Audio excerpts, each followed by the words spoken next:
গ্রামীণ জীবনের এই সাদামাটা জীবনেই লুকিয়ে থাকে প্রকৃত সুখ। বন্ধুরা, মোগলহাটের সীমান্তবর্তী গ্রাম থেকে আপনাদেরকে আমি শুভেচ্ছা জানাচ্ছি, তৌসিফ আহমেদ। আশা করি আমার সাথেই আপনারা থাকবেন। বন্ধুরা, এই সেই রেলপথ আমার পাশে দেখতে পাচ্ছেন। এই রেল লাইন দিয়ে প্রতিদিন মোগলহাটের উপর দিয়ে কুচবিহারের ট্রেন যাতায়াত করত। সামনে রেল স্টেশন আছে, ওইখান থেকে মানুষজন টিকিট কাটতো। প্রতিদিন যাত্রীবাহী ট্রেন যেত, মালবাহী ট্রেন যাতায়াত করত। কিন্তু কালের বিবর্তনে আজ এই রেলপথ হারিয়ে গিয়েছে। সামনে রয়েছে আরও সীমান্তবর্তী এলাকাগুলো। তো চলুন সামনে গিয়ে আপনাদেরকে আজকে দেখাবো, সীমান্তবর্তী এলাকাগুলো দেখাবো, গ্রাম দেখাবো। আর পাশে রয়েছে একটি নদী।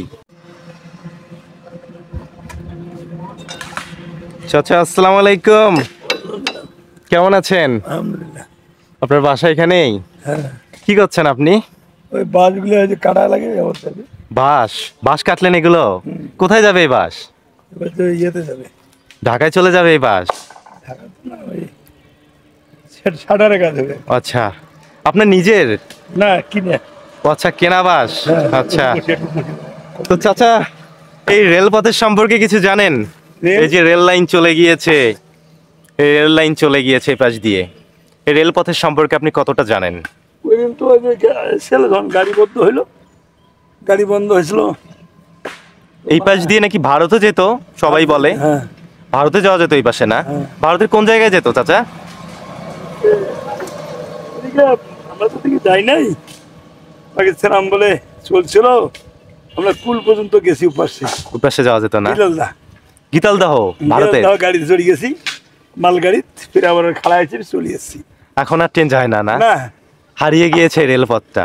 হ্যাঁ, রেল স্টেশন আছে এখানে? নাই, অ্যাক্সিডেন্টটা নাই, ঘর আছে। ও, রেল স্টেশনের ঘরটা পড়ে আছে, পরিত্যক্ত ঘর।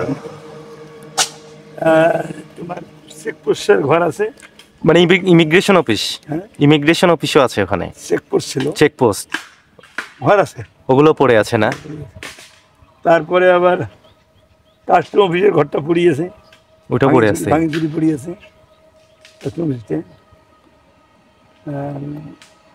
এই অবস্থায় আর রেল লাইনটা তো পুড়ে তুলে নিয়েছি, তুলে নিয়ে গেছে না? ওই আমাদের, আমি এখানে ঘুরতে না দিয়েছিলাম, হ্যাঁ হ্যাঁ।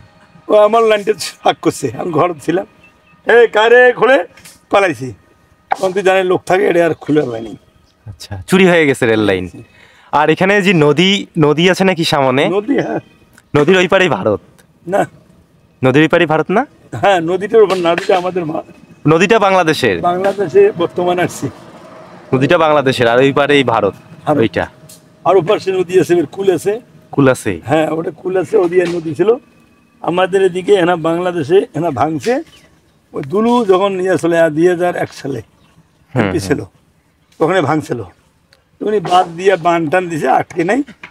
তারপরে 2010 সাল, 15 সাল,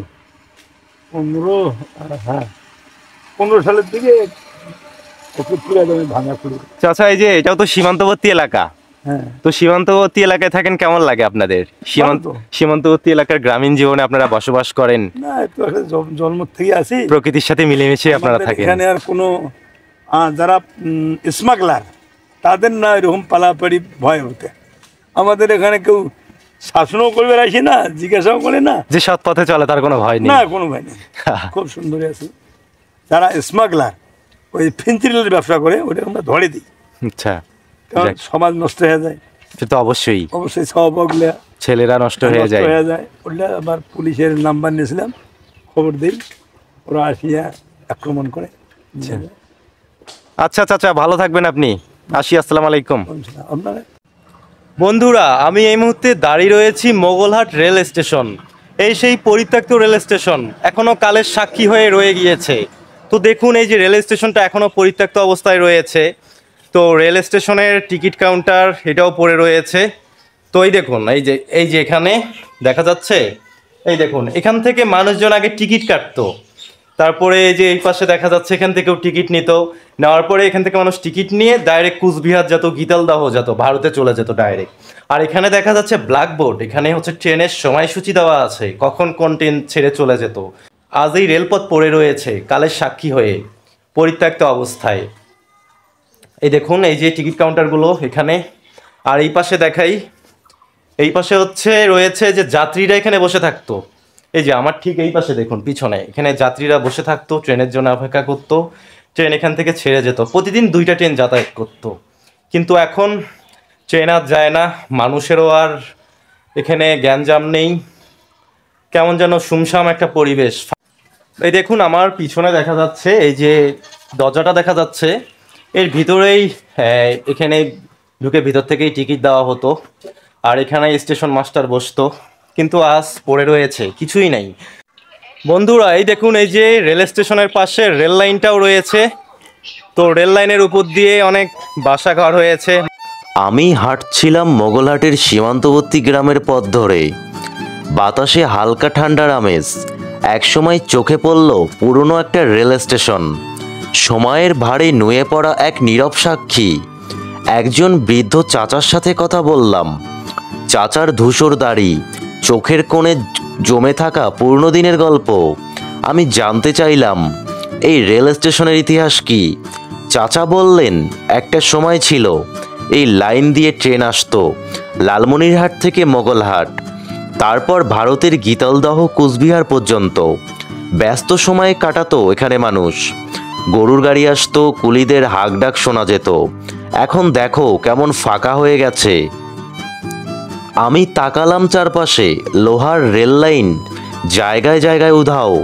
দূর থেকে দেখলাম রেল লাইনের ওপর কয়েকটা ছোট্ট ঘর উঠেছে, সেখানে মানুষ বসবাস করছে। এই মানুষগুলো এখানে কিভাবে এলো আমি জিজ্ঞেস করলাম। চাচা দীর্ঘশ্বাস ফেললেন। ভাঙ্গা গড়ার গল্প তো জানো, ট্রেন চলাচল বন্ধ হওয়ার পর অনেকে এসে থাকতে শুরু করলো। কেউ এই গ্রামেরই গরিব মানুষ, কেউ নদী ভাঙ্গা মানুষ। রেল লাইন কেটে কেটে বিক্রি হয়ে গেছে লোহার ব্যবসায়ীদের কাছে। রাতের আধারে ওরা আসে, রেল লাইন তুলে নিয়ে যায়, কেউ দেখে না, কেউ কিছু বলে না। একটু দূরে একটা ছোট ছেলে খেলা করছিল, ট্রেনের পুরনো একটা স্ক্রু হাতে নিয়ে। আমি তাকিয়ে হাসলাম, কিন্তু ছেলেটা নির্বিকার। হয়তো ওর কাছে এটা কেবলই একটা লোহার টুকরো। ও জানে না একসময় এখানে ট্রেন ছুটতো, কুলিদের হাঁকডাক থাকতো, মানুষের ভিড় লেগে থাকতো। চাচা বললেন, এই স্টেশনটা একদিন শুধু কাগজে থেকে যাবে, বাস্তবে আর কেউ চিনবেও না। এখনো মাঝে মধ্যে কেউ আসে পুরনো দিনের স্মৃতি খোঁজে, তারপর ফিরে যায়। স্টেশন থেকে কেবল সময় চলে যায়, কেউ ফেরে না।